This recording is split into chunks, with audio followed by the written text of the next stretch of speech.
At the crowded Union Square station, a young black medical student was on his way to a crucial scholarship interview. Suddenly, an elderly white man in a wheelchair got stuck on the tracks as a train barreled toward him.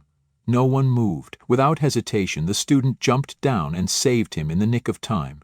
What he didn't know was that the man he rescued was a retired military doctor, and that single act of courage would open a door that changed his life forever. Before we dive in this story, let us know where you're watching from. We love to hear your thoughts. Union Square Station was alive with motion but dead in spirit. It was just past 8 in the morning, the kind of fall morning when the air clung to your skin, damp, sharp, not yet winter but no longer warm. Fluorescent lights buzzed overhead, casting pale yellow shadows on cracked white tiles.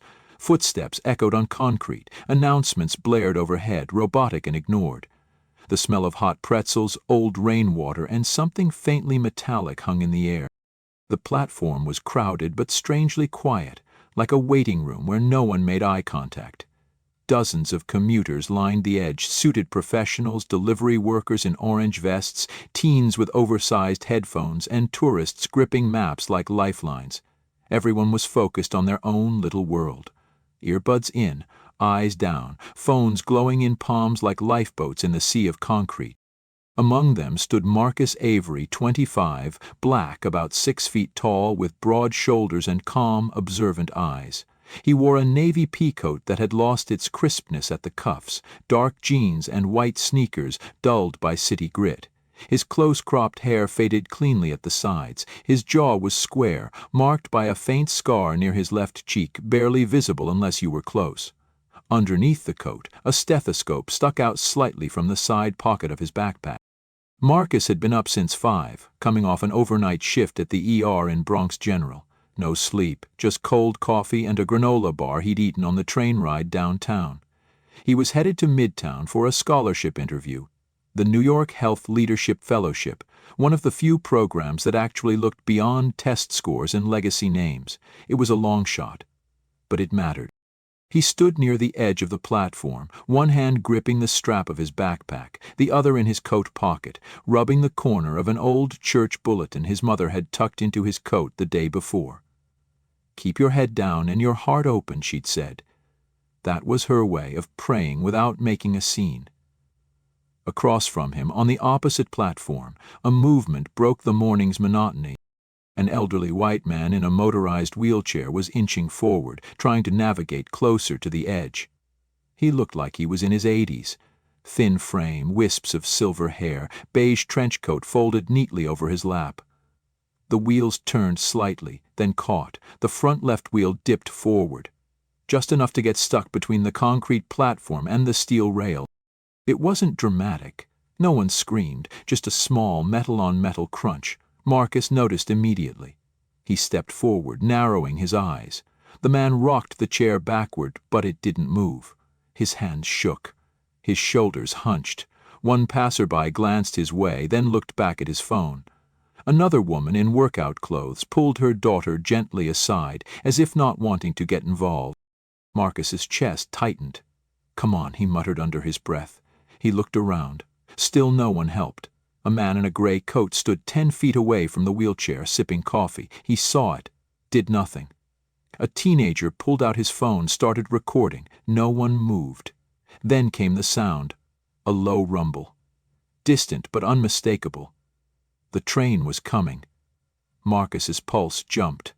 He stepped forward again, then stopped himself. His mind started racing. The access ladder. Where was it? Could he reach the man in time? Across the track, the old man now looked up. He realized what was happening. His hands gripped the armrests. His mouth opened slightly, but he didn't speak. His legs didn't move. Marcus could tell. Spinal injury, maybe. He wasn't getting out of that chair on his own, and still nobody moved. Someone near Marcus whispered, "Is this real?" Another person pulled out their phone. The rumble was louder now. The vibration traveled through the soles of Marcus's shoes. He could feel it. That's when it happened. He dropped his backpack. The stethoscope clattered softly on the concrete. And Marcus ran. Marcus ran. Not the kind of run you do to catch a train. The kind where every muscle in your body tightens with instinct, where your brain stops debating and your body just moves. He sprinted down the platform, dodging stiff, frozen strangers who still hadn't decided if they should help or just keep filming. His coat flew off mid-run, abandoned like a weight he didn't have time for. His eyes locked on a narrow access ladder halfway down the platform, a rusted thing with chipped yellow paint and a danger sign no one had read in years. He reached it and didn't hesitate. One boot hit the top rung, the other followed. Then gravity took over. The ladder shook under his weight. Metal scraped against metal. Halfway down, his boot slipped. For one breathless second, he nearly fell. He caught himself. No time to think about it. His shoes slammed onto the gravel-covered track bed. It smelled like oil and steel and 10 years of filth. The walls felt closer down there, the tunnel darker, heavier. He turned toward the wheelchair and froze. The old man, his head shaking, lips trembling, was now angled downward, the front wheels fully off the edge. His hands clawed at the rims of the rear wheels, trying to gain traction, trying to back up, but he wasn't going anywhere, and the fear in his eyes had turned to terror. Marcus heard the rumble, deep, violent, closer. He didn't even look toward the tunnel. He could feel it now. Like the bones in his legs were humming with it. He crossed the tracks in long strides, gravel crunching underfoot. His breath was short, shallow. He crouched at the front of the wheelchair and grabbed the frame.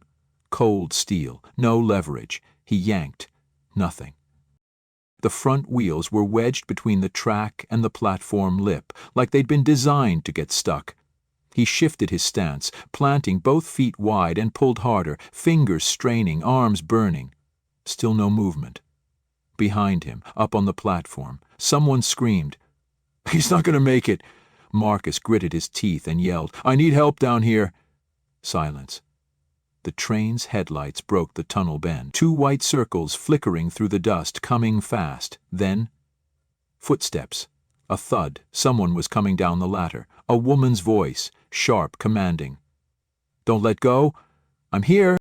She dropped beside him, barefoot, her blazer still on but sweat already forming on her brow. She didn't introduce herself. She didn't ask questions. She crouched beside the old man and wrapped both arms around his chest, anchoring him. Marcus shifted to the side of the chair. "On my count," he barked. 1, 2, lift!" They pulled together. The chair groaned. Metal scraped against concrete. One wheel popped loose, then the other. But they weren't safe yet.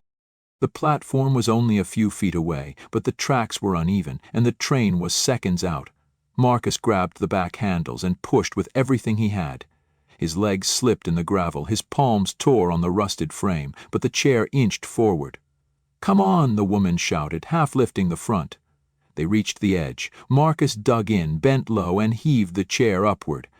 It didn't make it. He lost grip on one side. The chair tilted back. The woman screamed. The old man's arm flailed. The train horn blared. Deafening, final. Marcus snarled and lunged forward, grabbing the front wheel with both hands. His shoulders screamed in pain. He twisted, threw his weight back, and yanked the chair up onto the platform, just as the front of the train exploded out of the tunnel, lights blazing like fire. The wheels cleared the edge. Marcus threw himself sideways into the wall of the platform pit as the train roared past, the wind slamming into him like a slap. It was so close he felt heat on his skin. He stayed crouched for a second, his chest rising in ragged gulps, ears ringing from the horn and the roar and the pounding of blood in his skull. He was alive, barely. He looked up. The woman was on the platform, pulling the chair fully back with one final grunt. The old man was gasping, hands trembling on the armrests, eyes staring straight ahead in pure shock. Marcus stumbled to his feet and reached up. She extended her hand. Her grip was strong, urgent. She helped haul him up. For a second, no one spoke. Then, clapping. Scattered. Awkward. As if the crowd had just remembered they were human. Phones were still recording. A teenaged girl whispered, "Did you see that? He really did that?" Marcus didn't answer anyone. He didn't speak to the crowd. He didn't check the camera lenses now pointing his way. He turned to the old man, crouched slightly, looked him in the eye, and asked, Are you hurt? The man's voice was barely there. No. I think I'm okay. Marcus nodded, his face blank, his body still buzzing with adrenaline. He walked past the crowd, past the platform's peeling pillars, past the people parting for him like he carried a fire. No one tried to stop him. His coat lay where he left it. He picked it up without a word and slipped his arm back through the sleeve. His shirt underneath was soaked through, his knuckles were red, his knees ached, his chest felt heavy. He looked at the station clock. The interview was in less than 10 minutes. He had no chance of making it. But as he climbed the stairs 2 steps at a time, he didn't feel regret. The train had passed. The man was alive. And Marcus? He hadn't waited for someone else to do the right thing. He hadn't waited at all. Marcus didn't check his phone until hours later. After leaving the station, he'd wandered through the city in a haze, too wired to rest but too drained to do anything useful.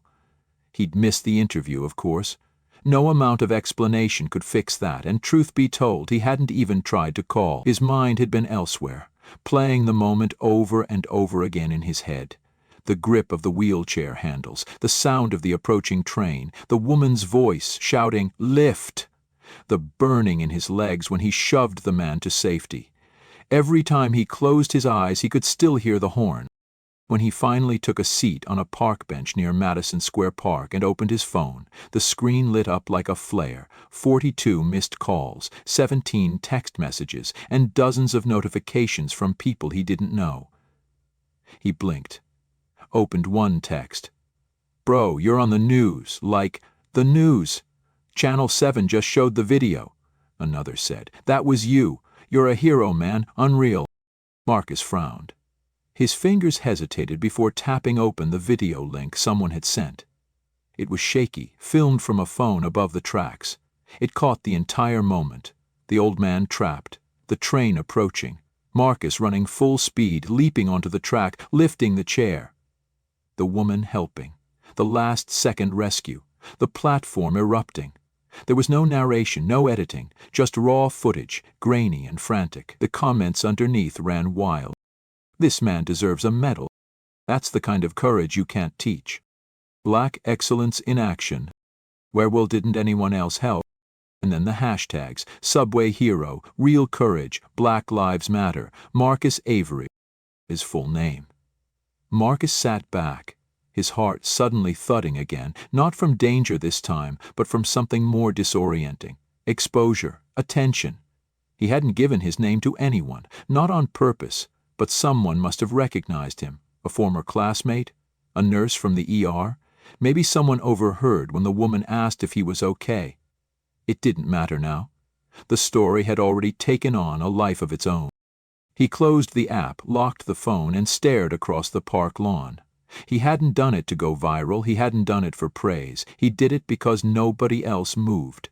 He thought about his mom, how she'd react to seeing him all over the internet.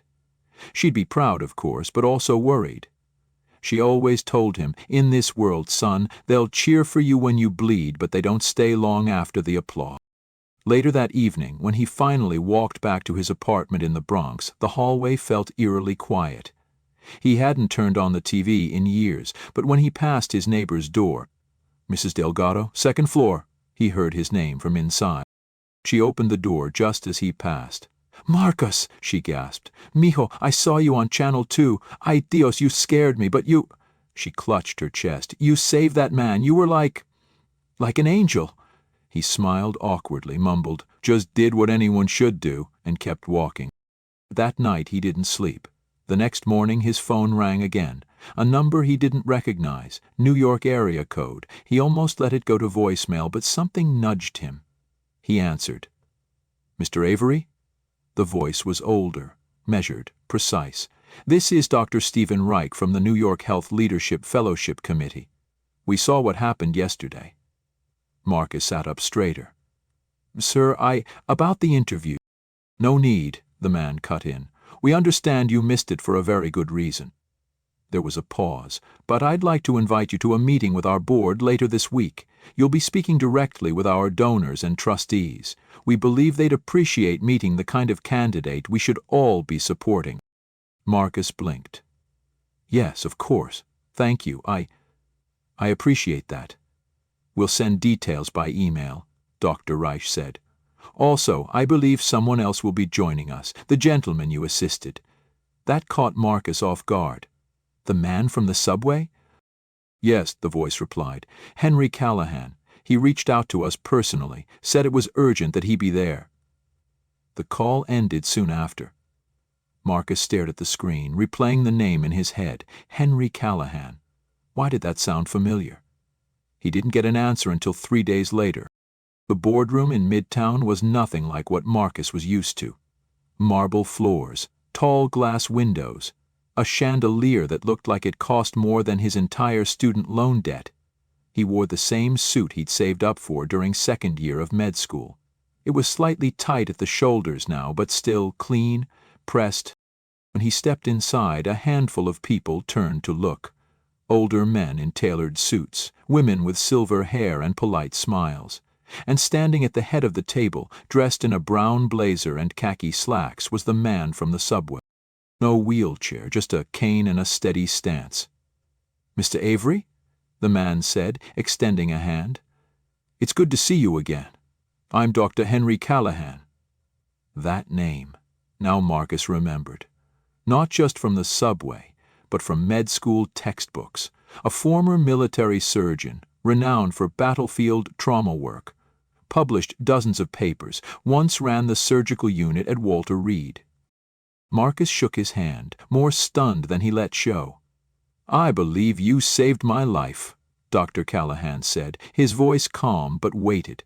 "And more than that, you reminded me why I joined this profession in the first place." Marcus didn't know how to respond, but he didn't need to, because in the next moment, Dr. Callahan turned to the rest of the room and said, "I'd like to personally nominate Mr. Avery for the Courage and Service Grant, not just for what he did, but for who he clearly is." The room fell quiet, and for the first time since that morning at the station, Marcus felt the tension ease, not because of praise, not because of cameras, but because he realized something far more powerful was happening. He hadn't just saved a man, he'd reignited a legacy. The ceremony wasn't what Marcus expected. There were no red carpets, no loud music, no flashing lights. It was held in a modest auditorium at the New York Medical Collegiate Center, with maybe 50 people in the room, professors, fellows, healthcare advocates, a few media cameras in the back corner. The lights were soft, the walls paneled with wood, and a single podium stood center stage. Marcus sat in the second row, dressed simply in a charcoal gray suit and a white shirt with no tie. He hadn't spoken much on the ride over, and even now, as polite small talk buzzed around him, he stayed quiet. He didn't feel like he belonged here. At his side sat Dr. Henry Callahan, dignified in posture but relaxed in demeanor. The cane rested against his knee. Every so often, he'd lean toward Marcus and whisper something funny, usually about how half the room looked like it stepped out of a pharmaceutical ad. Marcus smiled politely, but his hands stayed clasped in his lap, fingers intertwined too tightly. A woman stepped up to the microphone. The room quieted. "Today," she began, "we present the Heart of Service Award, a distinction reserved not for those who seek recognition, but for those who act with courage and compassion when it matters most." Our recipient didn't apply for this award. He didn't ask to be noticed. He didn't even tell anyone what he did, but the world noticed. She turned slightly. "Marcus Avery, would you join us on stage?" Marcus rose slowly. The applause started low and polite, then grew. He walked to the podium, shoulders straight but stomach tight, the sound of clapping both energizing and uncomfortable. He took the stage, accepted the plaque with both hands, and stood behind the microphone. It was quiet again. He cleared his throat. "I didn't prepare a speech," he said, voice steady but quiet, "mostly because I wasn't sure I should be standing up here at all." Some in the room chuckled gently. Marcus continued, I've always believed that doing the right thing isn't supposed to come with applause, it's supposed to come naturally. That morning at Union Square, I didn't think. I saw someone in danger and I moved. He paused, looked down at the plaque, then back up. But I've also thought a lot about what didn't happen that day. He said, a dozen people closer than I was, none of them moved. Most of them had phones out, some were afraid, some just froze. I don't blame them. I wonder what makes someone step forward when no one else does. He let the question hang for a moment. My mother raised me to believe that we're responsible for each other, that if we see someone hurting, struggling, or alone, we don't look away. That's not heroism, that's humanity. A quiet murmur of agreement ran through the room. Marcus glanced toward Dr. Callahan. And I also want to say this. When you save someone's life, you don't expect to see them again. You don't expect them to stand beside you, to fight for you, to lift you up. Dr. Callahan didn't just thank me. He opened a door I didn't know existed. He reminded me that even in a system as big and flawed as ours, there are people who believe in lifting others, not because it benefits them, but because it's the right thing to do. Dr. Callahan sat motionless, his face unreadable, but his eyes wet. Marcus ended simply. I'm grateful. And I promise to carry this forward not by talking about it, but by doing what I've always tried to do, show up when it counts. He stepped down.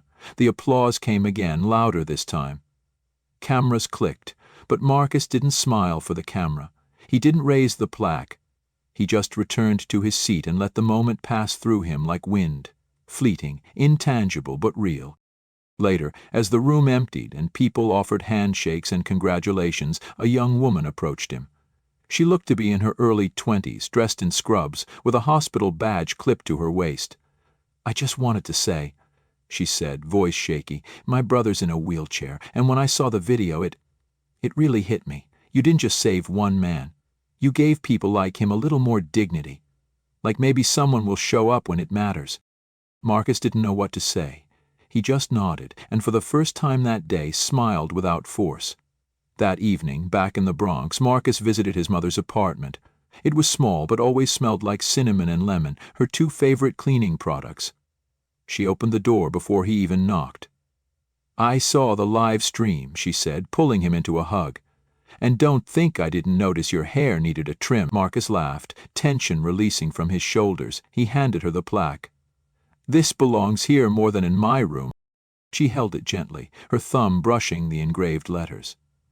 It's not the plaque I'm proud of, she said. It's that you knew what mattered. That's your real reward. They ate dinner at the tiny kitchen table, rice and beans, baked chicken, steamed greens. She talked about neighbors and church gossip. He listened, grateful for the normal. As he prepared to leave, she stopped him at the door. You're not just good at saving lives, she said softly. You remind people what it means to care. That night Marcus sat at his desk, reviewing anatomy notes, patient case studies, and the scholarship documents now emailed to him. Everything felt the same, and yet not. The city hadn't changed, the subway kept moving, people kept scrolling. But for once, just once, the spotlight had found someone not trying to stand in it. And that made all the difference. Join us to share meaningful stories by hitting the like and subscribe buttons.